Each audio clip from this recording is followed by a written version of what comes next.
little bit, and then we'll go into the attack. Okay, so at its core, De La Riva is a way to control the ability of somebody to move around, right? So if I just have spider guard or a grip on the collar and I don't have any control on their legs, they're going to be changing the position to like a knee cut, or they're going to be toreandoing me, and it can be very frustrating if the person is fast and heavy and strong. Okay, so I start with the grip on the pants, and I'm going to intertwine our legs by bringing my foot around, and my instep is going to hook on their thigh, and then my knee is going to close against his knee like this here. So that's what my De La Riva in my hand is doing. I'm controlling his leg, and then I'm hooking with my instep, and I'm closing my knee. My hand is going to be in the collar, and it's going to be working in conjunction with my free leg to push on his shoulder and do two things. It's going to break his posture and turn his shoulders, and it's also going to exclude his other arm, so he only has this arm to really kind of play with, and it's very difficult to get rid of this grip in the collar with only one arm. Okay, so this is like just your basic De La Riva right here. The biggest problem I see with beginners or people that play De La Riva, the number one mistake they'll make is, rotate a little bit this way please. They'll play De La Riva with their foot floating down here on the hip like 24/7, like it's always just kind of chilling down here. And the problem with that is the number one way he's gonna break this position is by putting this leg between his legs like this, okay? And now it's gonna open up a lot of knee cuts. It's gonna free his other hand to work to break this collar grip, and it's just kind of like a house of cards. It all comes crashing down if you allow him to stuff this leg.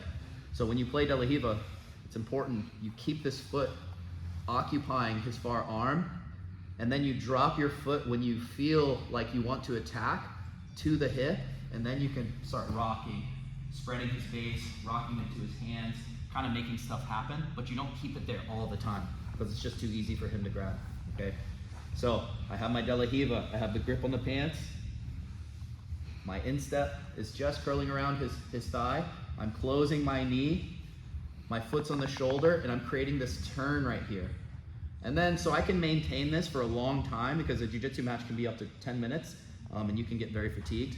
I like to lock my elbow behind my knee like this, so that I can just kind of not relax, I have to close my hand, but if he postures, it pushes my foot into his shoulder, right? So it's doing this, and it's kind of locking him here versus me being like this, and if he postures, it pulls my arm, okay?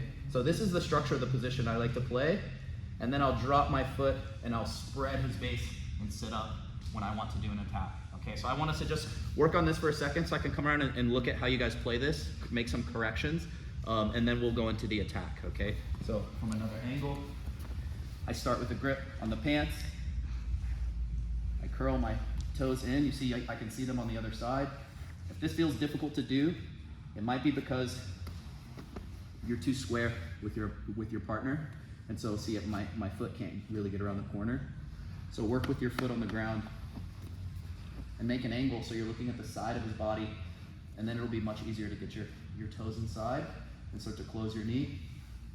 Foot on the shoulder, control deep in the collar, create that rotation in his shoulders, and then lock your forearm behind your thigh like this, okay? So I want everybody to do this right here, and then I'm gonna just walk around and kind of observe, okay? Does anybody need to see it one more time?